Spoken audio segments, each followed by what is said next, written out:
we remain steadfast in our commitment in delivering local news that matters. Stories that inspire. Enriching the lives of Filipinos in the Philippines and across the globe. This is your GMA Regional TV. Buong puso para sa Pilipino.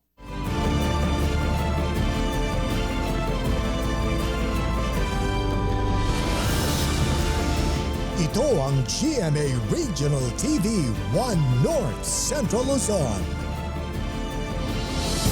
Masantos yang aram na imbag amalem maya pagat panapon kapuso. Narito na ang One North Central Luzon. Hatid namin ang mga pinakamalalaki at pinakauling balita sa Hilaga at Gitnang Luzon. Live mula rito sa GMA Dagupan Station, ako po si Chris Zuniga.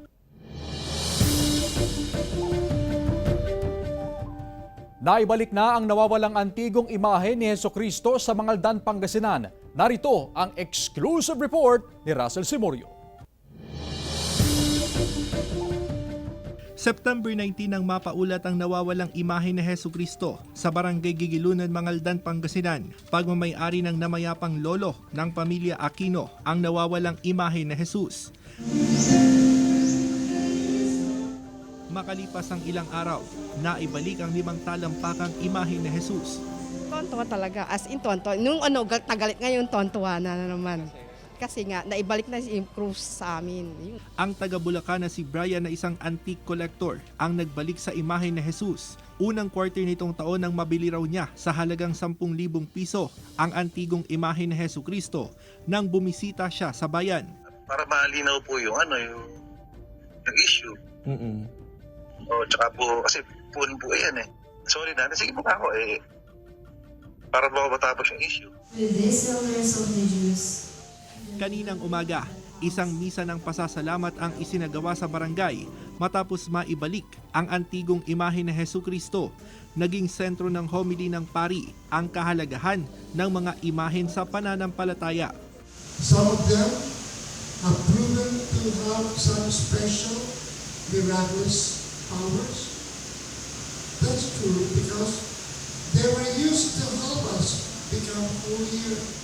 Ayon sa mga caretaker ng imahen, aasikasuhin daw nila ang kaso hinggil sa nasa likod ng pagkawala ng imahen. Kung di mo rin maano yung kumuha at gumawa ng ganyan, masasanay siya. Di ba nakakatakot yung mga ganyan tao? Hindi, kahit nandi naman sa crucifixion, di siya Kasama si Ron Alistair Tañedo, Russell Simorio, One North Central Luzon. Natagpo ang patay sa masukal na lugar sa Difun, Quirino ang isang 17 anyos na dalagita. Narito ang report.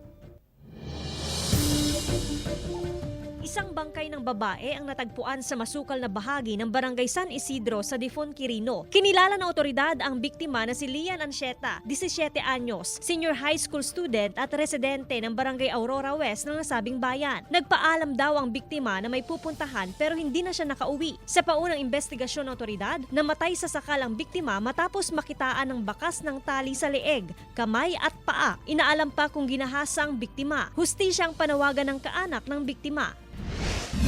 Nasawi ang isang truck driver matapos mabangga ng van sa National Highway na sakop ng Barangay Tuwao North, Bagabag, Nueva Vizcaya. Sa investigasyon ng otoridad, ipinarada ng 61 taong gulang na biktima ang minamanehong truck sa gilid ng kalsada at tatawid sana upang bumili ng pagkain pero sakto naman ang pagdating ng van. Nakaladkad pa raw ang biktima ng tinatayang 30 metro. Dinala pa sa ospital ang biktima pero hindi na umabot ng buhay. Ayon sa otoridad, hindi na nagsampa ng kaso ang kaanak matapos sagutin ng driver ng van ang gastusin sa burol at pagpapalibing sa biktima.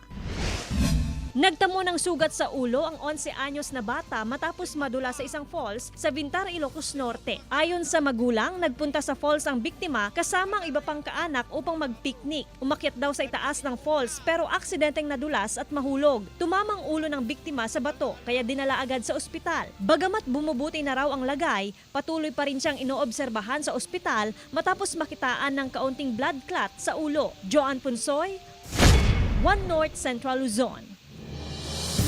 Arestado ng PNP ang tinaguriang most wanted person ng Pangasinan. Dati siyang opisyal ng bayan ng Binmalay na miyembro ng Season Group at Potential Private Arm Group. Ayon sa PNP, sangkot siya sa iba't ibang gun for hire activities, hindi lamang sa Pangasinan kundi maging sa iba pang probinsya. Naharap siya sa patong-patong na kaso kabilang na ang 2 counts of murder, frustrated murder at 3 counts ng attempted murder. Ayon sa PNP, isa siya sa mga sangkot sa pag-ambush kay dating Pangasinan Governor at Congressman Amado Espino Jr. Sinisikap ng GMA Regional TV 1 North Central Luzon na makuhanan ng pahayag ang akusado.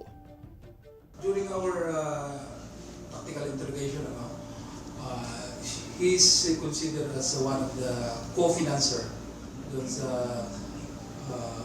ambush kay former Governor and Congressman Amado Espino.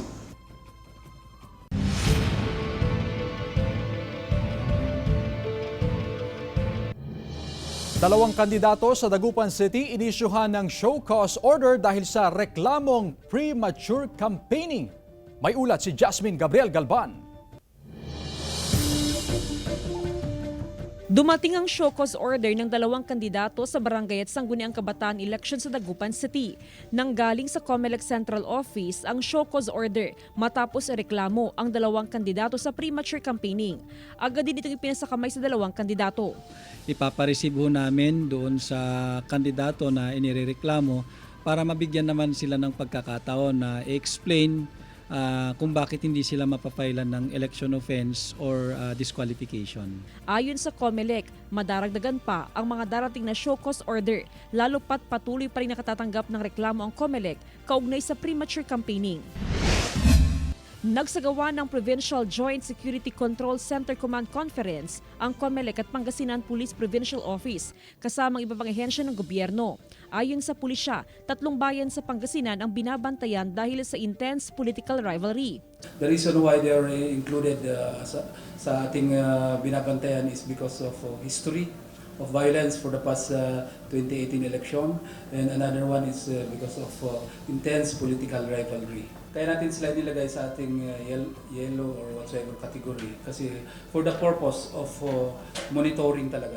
Tinalakay rin ng mga hakbang at estratehiya upang matiyak ang proseso sa eleksyon.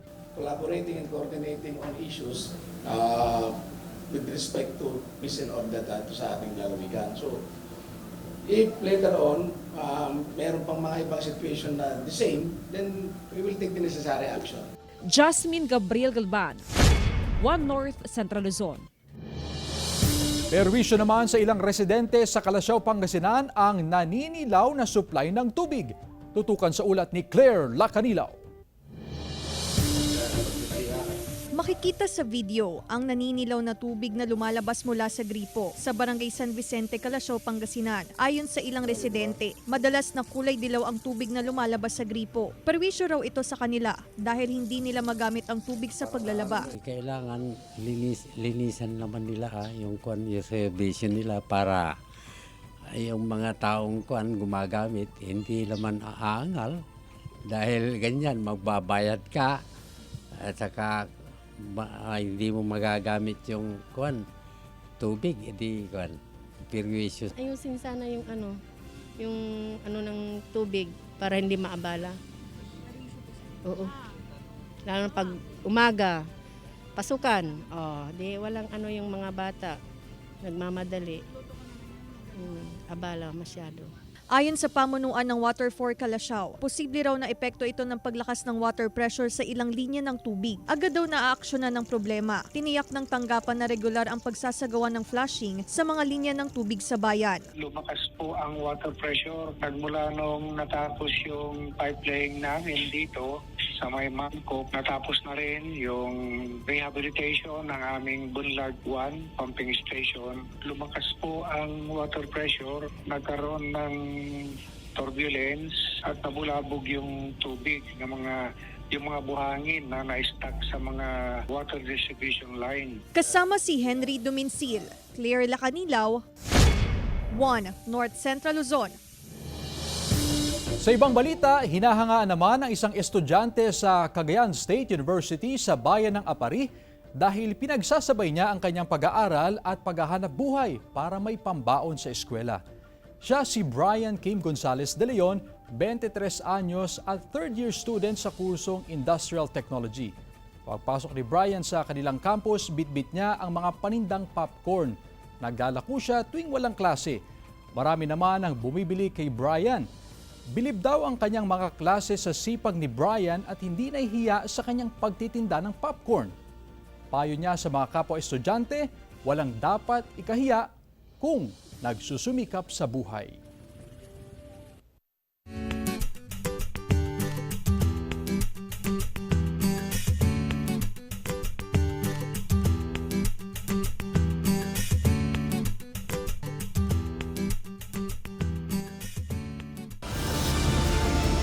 Ito ang GMA Regional TV 1 North Central Luzon.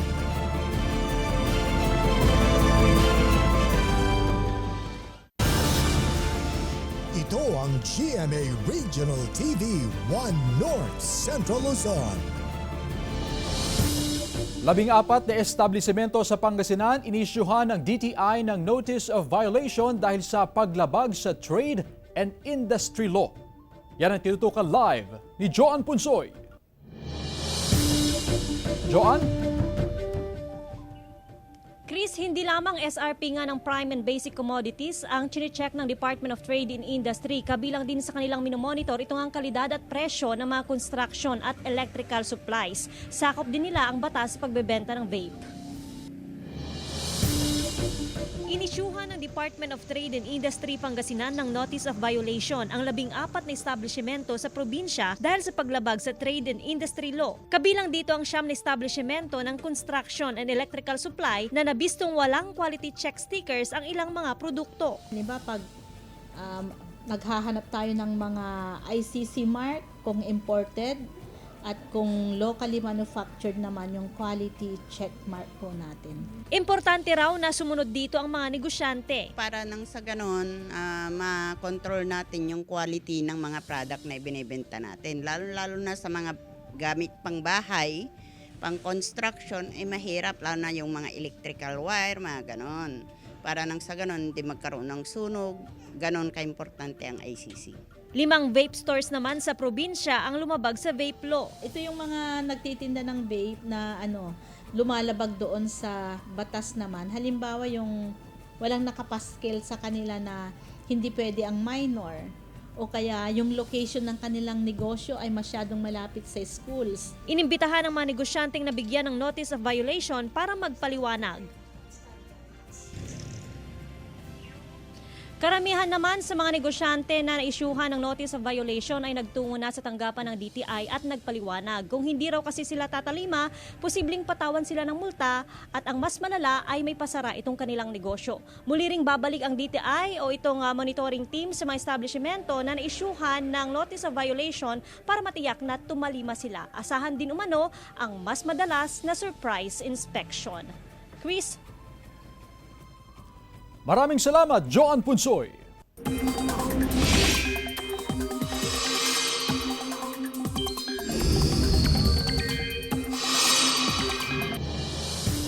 Above normal rainfall amount, ilang araw nang nararanasan sa Dagupan City ayon sa Pag-asa. Tutukan sa report ni Jasmine Gabriel Galban. Ilang araw nang nakararanas ng pagbaha sa bahagi ng Sitio Kamandag sa Barangay Bunuan, Gasat, Dagupan City. Resulta ito ng malakas na buhos ng ulan noong nakaraang Biyernes ng hapon na sinundan pa mag-alas 4 ng hapon kahapon. Isang araw lang po yun. Saka po, papasok yung tubig. Tingnan nyo naman. Ang pagbaha sa sitio, resulta raw ng above normal rainfall amount na dulot ng localized thunderstorms ayon sa Pag-asa. Noong nakaraang Biyernes, umabot sa 104 mm ang rainfall amount na tumagal ng halos 2 oras. Ito ang pinakamataas na rainfall amount na naitala ngayong taon sa Pangasinan. Umabot na rin sa 480 mm ang rainfall amount sa syudad ngayong Setyembre. Yun sa forecast natin sa Pag-asa, doon sa climate outlook natin, yung forecast natin is 350 to 450 approximately. Yun po yung forecast po natin. Lumagpas na po yung natin, yung actual rainfall natin na 480 Pero pagpasok ng Oktubre, inaasahang unti-unting mababawasan ang pag-ulan ayon sa Pag-asa. Sa outlook ng Pag-asa, mababawasan ng 61% ang tsansa ng pag-ulan sa probinsya bunsod ng paglakas ng El Nino. Samantala, patuloy na minomonitor ng Pag-asa ang low pressure area sa labas ng Philippine Area of Responsibility. Posibleng pumasok sa PAR sa mga susunod na araw pero mababang tsansang maging bagyo. Sa datos ng Metro Weather, may mga kalat-kalat na ulan pa rin sa Northern Central Luzon, gaya ng Ilocos Region, Zambales, Bataan, Cordillera, Isabela at Nueva Ecija. Kasama si Jing Dacanay, Jasmine Gabriel Galban, One North Central Luzon. Dalawang estudyanteng sakay ng motorsiklo patay matapos sumalpok sa steel barrier sa Rojas, Isabela. Nakaalerto si Russell Simorio. Patay ang dalawang estudyante matapos sumalpok sa steel barrier ang sinasakyan nilang motorsiklo sa kahabaan ng Barangay Lanting, Rojas, Isabela. Kinilala ng pulisyang dalawa na sina Adrian Yadao at Samuel Enere Jr. na idineklarang dead on arrival sa ospital. Sa investigasyon ng pulisya, mabilis ang patakbo ng driver ng motorsiklo. Sa baba ni sir, tumulas ito, tumama siya dun sa steel barrier. Tumilapon sila, then tumama ulit sila sa concrete barrier. Ayon sa pulisya, pauwi na sana ang dalawa na galing inuman nang mangyari ang aksidente. Sinusubukan pang makuhanan ng pahayag ang kaanak ng dalawa. Sa Dinalupihan, Bataan, sapul sa CCTV camera ang pagsalpok ng isang truck sa tricycle. Papaliko sa kalsada ang tricycle nang salpukin ito ng truck. Buti na lang at agad nakapagpreno ang driver ng truck kaya hindi malakas ang naging impact. Naareglo na ng magkabilang panig ang insidente. Pauwi na sana ang mga nag-iikot na pulis ng San Vicente, Ilocos Sur nang makita ang isang motorsiklong tumilapon at dumaosdos sa intersection. 20 metro mula sa motorsiklo, natagpuan ang duguang rider na si Elaine May Pastor, 28 anyos. Dinala pa siya sa pagamutan, ngunit hindi na umabot ng buhay. Ayon sa pulisya, galing sa isang bar ang biktima. Hinihinalang mabilis ang patakbo ng biktima, dahilan kaya nawalan ng kontrol sa manibela. Russell Simorio, One North Central Luzon. Sa Dagupan City naman, dalawang estudyante ang nahulog sa ginagawang kanal sa kasagsagan ng malakas na ulan. Ang detalye sa report. Sa video na ito, makikitang nahulog sa ginagawang kanal ang dalawang estudyante sa kasagsagan ng malakas na ulan sa Dagupan City. Agad nakipag-ugnayan ng Public Order and Safety Office sa kontraktor ng proyekto. Wala naman daw problema sa warning signages. May nakalagay na harang ang improvised na ginagawa ng kontraktor. Sa lakas ng ulan at nagkaroon ng tubig at mga sasakyan ay dumadaan, natumba. Samantala, nagpapatupad ang poso ng stop and go policy sa mga sasakyan sa bahagi ng Arellano Street. Ito'y upang bigyang daan na ginagawang kalsada sa lugar. Ang nagiging problema namin dyan pag yung mga malalaking digger nila, yung mga nagbubutas ng pag nakuha nila isang lane yun, nagiging stop and go kami. Pero kung ang tatanungin daw ay ang mga tsuper, mas mainam daw na iwasan ang pagparada ng mga sasakyan sa gilid ng kalsada para maiwasan ang trapiko. Sumasabay raw kasi sa matinding trapiko ang mga pribadong sasakyan na nakaparada sa gilid ng kalsada. Traffic po ma'am, traffic. Hirap sir? Hirap ma'am, maladi, walang kita. Samantala, sa oras sa simulan ang pagpataas sa kalsada, pag-aaralan daw ng poso, kung magpapatupad ng one-lane policy at padadaanin sa ibang rutang ibang sakyan. Kasama si Daryl Peralta, Jasmine Gabriel Galban, One North Central Luzon. 3-day coding sa ilang toda sa Mangaldan, Pangasinan ipinatutupad dahil sa limitadong espasyo ng terminal. May ulat si Russell Simorio. Ang katiting na rollback na epektibo ngayong araw ang tumapos sa 11 linggong sunod-sunod na taas presyo sa produktong petrolyo. Sa bayan ng Mangaldan, hindi lang ang mataas na presyo ng gasolina ang problema ng mga tricycle driver, kundi ang umiiral din na 3-day coding. Apektado sa 3-day coding ang mga tricycle driver ng Barangay Alitaya. Limitado mano ang espasyo ng terminal at hindi kasya ang mahigit 80 miyembro ng TODA. Masikip talaga. Hindi kasi yung lahat ng toda ng Alitaya. Kaya hinati sa Dalawa. Mula Lunes hanggang Sabado ang sakop ng coding scheme habang pinagbibigyan ng lahat ng tsuper na pumasada sa araw ng linggo. Medyo malayo yung terminal.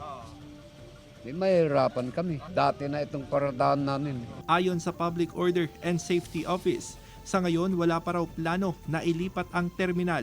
Napag-usapan naman yan sa Federation ng Tricycle. Lahat ng mga presidente, kanya-kanyang kwan ng coding. Talagang 3 days kasi hindi sila kakasya. Pero hahanap daw sila ng lugar na posibleng maging terminal ng ibang tricycle drivers. Inaayos din ng Poso ang terminal ng iba pang toda sa bayan. Kasama si Ron Alistair Tañedo, Russell Simorio, One North Central Luzon.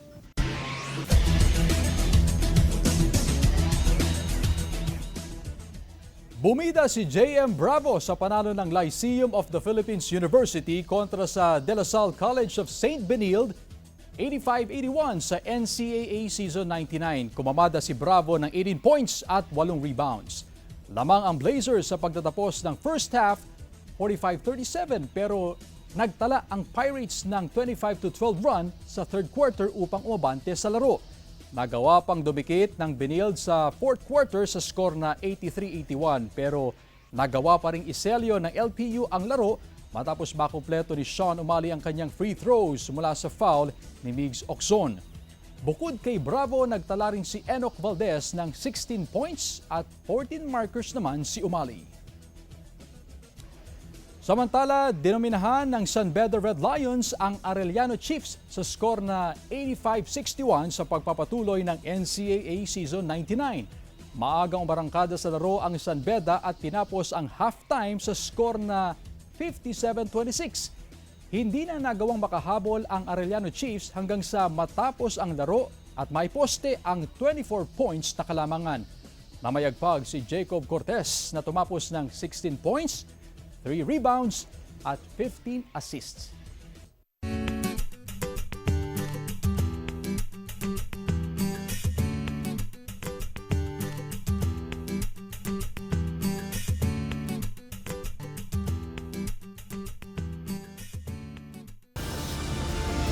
Ito ang GMA Regional TV 1 North Central Luzon.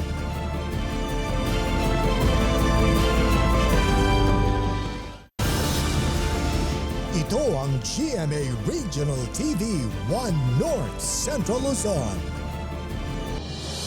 Abril nitong taon, pinarentahan ng isang guro mula Tayug, Pangasinan ang kanyang kotse sa isang nagpakilalang Mackenzie Trollano na residente raw ng bayan ng San Fabian. 3 araw na gagamitin ang sasakyan pero inabot daw ng 1 linggo hanggang sa hindi na makontak si Trollano. Agad nag-report sa HPG ang may-ari ng sasakyan at nito lamang nakaraang buwan nahuli ang sospek sa Maynila. Modus pala niya ang rentangay at siyam na sasakyan na raw ang kanyang naibenta. Naibenta niya ang kotse sa isang buy and sell sa Bungabo, Nueva Ecija at napunta sa ibang tao dahil sa swapping. Pero kalaunan natuntun at nabawi rin ng HPG at ibinalik sa may-ari. Naharap sa patong-patong na kaso si Trollano na base sa investigasyon, ang totoong pangalan nito ay Mark Anthony Laiva. Wala pa siyang pahayag. Libu-libong katao naman ang nabiyaan sa 2 araw na serbisyo fair sa Ilocos Norte. Sundan sa report ni Gab De Luna. 20 magsing-irog ang sabay-sabay na ikinasal sa Lawag City. Libre ang mass wedding. Tampok din ang iba pang wedding traditions gaya ng bridal bouquet, wedding cake at wine at syempre, hindi mawawala ang wedding pictorial. Dinagsa ng mahigit 80,000 katao ang isinagawang bagong Pilipinas Serbisyo Fair sa Ilocos Norte. Layon nitong mailapit ang iba't ibang serbisyo mula sa mga ahensya ng gobyerno sa mga residenteng nangangailangan. Kasama sa serbisyo fair ang DOH na namahagi ng libreng medical at laboratory check-up at libreng gamot. Nabigyan din ng ilang senior citizen ng wheelchair. Ibinida rin ng One Town One product sa kadiwa ng Pangulo Diskwento Caravan na bahagi rin ng programa. Ibinenta rito ang mga lokal na produkto ng Ilocos Norte. Samantala mahigit 900 seedlings na ang naitanim ng mga residente sa kada barangay sa Bacara, Ilocos Norte bilang bahagi ng programa ng Municipal Environment and Natural Resources Office. Puspusan din ang paglilinis ng mga residente para sa Linis Ligtas Cleanup Drive. Ayon sa Menro, aktibo sa paglilinis ang lahat ng barangay sa bayan. 15 seedlings per barangay ang naitanim na sa mga creek at may karagdagang 300 coconut seedlings na naitanim sa mga coastal area. Kasama si Reynold Velasco, Gab De Luna, 1 North Central Luzon. Mga pangarap ng ilang Pinoy ibinahagi ngayong World Dream Day. Tunghayan sa report ni Ivy Hernando. Ika nga nila, libre ang mangarap. Pero dapat sinasamahan niya ng tiyaga at pagsusumikap. Bilang paalala na hindi masama ang mangarap, ipinagdiriwang sa mundo ang World Dream Day. Kaya nag-ikot ang news team at nagtanong sa ilang Pilipino kung ano ang kanilang mga pangarap. Gulumago sana yung konting negosyo ko para makaipon ako, para magkaroon ako ng sariling bahay kasi kahit maliit lang, kahit kubo lang, at least meron akong sarili kasi nawala yung bahay ko. Sa pagbebenta ng ulam, umaasa si Melita para mabuhay at muling makapagpatayo ng bahay matapos tamaan ng bypass road project ang dati nilang tahanan. Magkaroon ng sariling junk shop. Yan naman ang pangarap ng 36 anyos na si Rafi. Agbalin to nga boss ti junk shop ken makaturpos dagito bing miti pinagbasa da. Pangarap din niyang makapagpatayo ng sariling bahay dahil sa ngayon ay nakikitira pa rin sa kanyang pamilya. Nasa 4 na taon nang nakikipasada ng tricycle si Jonathan para mabuhay ang pamilya. Kaya pangarap niya, makapagtapos lang yung 2 anak ko at magkaroon na rin ng sariling tricycle. bakit yung sariling tricycle ko? Kasi mahirap kasi yung nagbaboundary ka lang. Walang limitasyon ang pagbuo ng pangarap. Wala sa estado ng pamumuhay, kasarian o edad. Layo ng World Dream Day na bigyang halaga at laya ang bawat isa na mangarap, kaakibat ang positibong pananaw at pagpupursige na makamit ang iginuhit na pangarap. Kasama si George Benson, Ivy Hernando, 1 North Central Luzon. 21 anyos na lalaki ipinamalas ang galing at talento sa pagpipinta gamit ang egg tray bilang canvas. Tunghayan sa report. Ang simpleng egg tray, bibigyang kulay ng 21 anyos na lalaki mula sa Barangay Concordia, Bulinaw, Pangasinan. Siya si Marco Dispo Cañas. Ipinamalas niya ang galing at talento sa pagpinta gamit ang egg tray. Imbis na itapon ang mga nakatambak na egg tray sa kanilang bahay, naisip niyang gamitin ito bilang canvas. Hindi raw biro ang paggawa ng obra. Kailangan umanong gamitan ng illusion dahil sa mga pakurbang bahagi ng egg tray. Nagsimula pa ako magpinta sa egg tray noong pandemic po. Nakita ko po kasi yung egg tray na nakatambak lang at instead na canvas ang gamitin, yun po yung ginamit ko at doon po nagsimula kung bakit po ako nagpinta sa egg tray at may illusion and trick po kasi napapansin yung isang viewer. Bukod sa menos gastos, nais din ni Marco na makatulong sa kapaligiran at i-recycle ang mga egg tray bilang canvas. Parang ang sikreto ko po doon is yung sipag at tiyaga po doon sa pagpipinta sa egg tray kasi yan nga po, hindi po flat yung surface ng egg tray. Marami po siyang holes na babataas. Medyo mahirap po siyang gawin. Pero nag-enjoy naman po ako. Para kay Marco, basura man sa paningin ng iba ang egg tray, ngunit para sa kanya, malaki ang pakinabang nito, hindi lang sa kalikasan, kundi makagawa ng nakamamanghang obra. Claire Lacanilaw, 1 North Central Luzon. Mga kapuso, 90 days na lang, Pasko na. Samantala, mapapanood niyo po ang episode na ito at iba pang pinakuling lokal na balita sa official website ng GMA Regional TV, www.gmaregionaltv.com. Pwede rin kayong bumisita sa aming official YouTube channel, GMA Regional TV, at i-click ang subscribe button para sa pinakamainit na balita mula sa mga rehiyon. Nais naming pasalamatan ang mga kapuso sa Hilaga at Gitnang Luzon, maging ang mga kapuso natin abroad. Dahil sa GMA Regional TV, local news matters. At yan ang mga pinakamalaki at pinakahuling balita sa Hilaga at Gitnang Luzon. Maraming salamat sa pagsama sa amin pati na ang mga kapuso sa ibang bansa na tumutok sa mga balita sa rehiyon. Ako po si Chris Zuniga. Kami ang GMA Regional TV 1 North Central Luzon. Buong puwersa para sa mas malaking misyon at mas malawak na paglilingkod sa bayan.